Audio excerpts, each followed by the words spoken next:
పరిశుద్ధ గ్రంథము నుండి పాత నిబంధన గ్రంథము న్యాయాధిపతుల గ్రంథము 4వ అధ్యాయము. ఏహూదు మరణమైన తర్వాత ఇశ్రాయేలీలు ఇంకనూ యెహోవా దృష్టికి దోషులైరి గనుక యెహోవా హాసోరులో ఏలు కనాను రాజైన యాబీను చేతికి వారిని అప్పగించెను. అతని సేనాధిపతి అన్యుల హరోసేతులో నివసించిన సీసెరా. అతనికి 900 ఇనుప రథములుండెను. అతడు 20 సంవత్సరములు ఇశ్రాయేలీయులను కఠినమైన బాధ పెట్టగా ఇశ్రాయేలీలు యెహోవాకు మొరపెట్టిరి. ఆ కాలమున లప్పిదోతునకు భార్య అయిన దెబోరా అను ప్రవక్తి ఇశ్రాయేలీలకు న్యాయాధిపతినిగా ఉండెను. ఆమె ఎఫ్రాయిమీల మన్యమందలి రామాకును బేతేలుకును మధ్యనున్న దెబోరా సరళ వృక్షము క్రింద తీర్పుకై కూచుండుట కద్దు. తీర్పు చేయుటకై ఇశ్రాయేలీలు ఆమె యొద్దకు వచ్చుచుండిరి.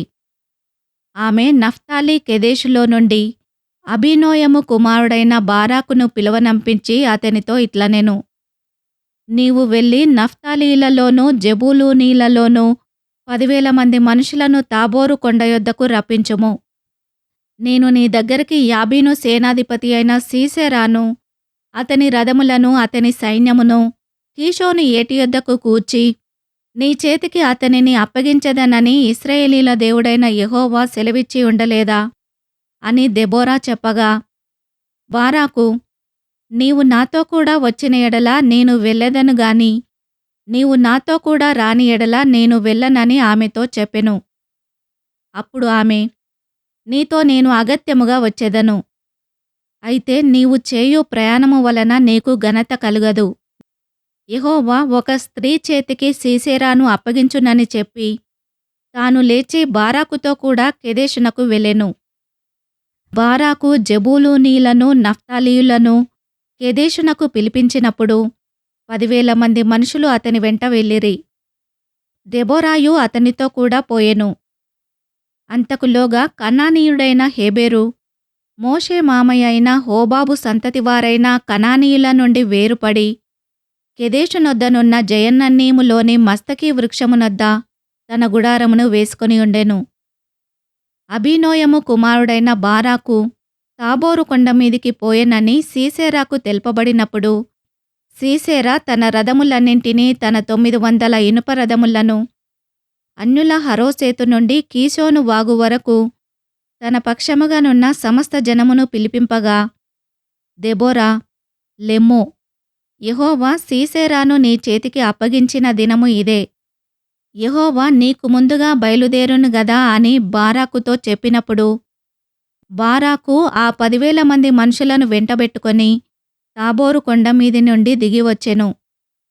బారాకు వారిని హతము చేయునట్లు యెహోవా సీసెరాను అతని రథములన్నింటినీ అతని సర్వసేనను కలవరపరచగా సీసెరా తన రథము దిగి కాలినడకను పారిపోయెను.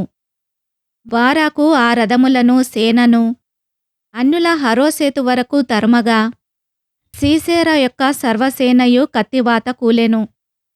ఒక్కడైనను మిగిలియుండలేదు.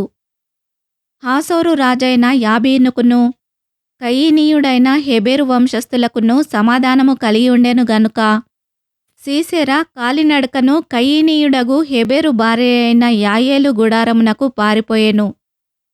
అప్పుడు యాయేలు సీసెరాను ఎదుర్కొనబోయి అతనిని చూచి, నా ఏలినవాడా, నా తట్టు తిరుగుము, తిరుగుము, భయపడకుమని చెప్పినందున అతడు ఆమె గుడారమును జొచ్చెను.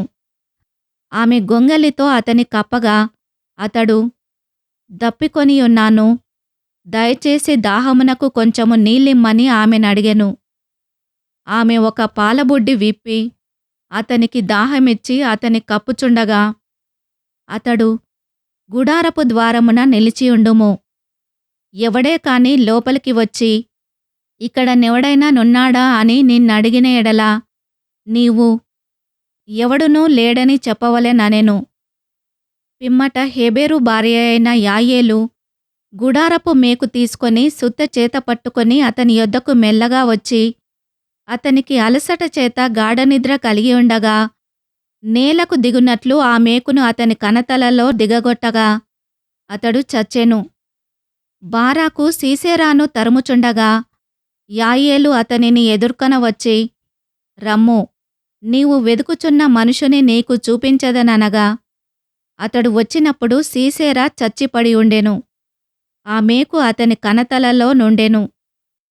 ఆ దినమున దేవుడు ఇశ్రాయేలీల ఎదుట కనాను రాజైన యాబీనును అణచెను. తర్వాత వారు కనాను రాజైన యాబీనును సంహరించు వరకు ఇశ్రాయేలీల చెయ్యి కనాను రాజైన యాబీనుకు విరోధముగా అంతకంతకు హెచ్చుచూ వచ్చెను.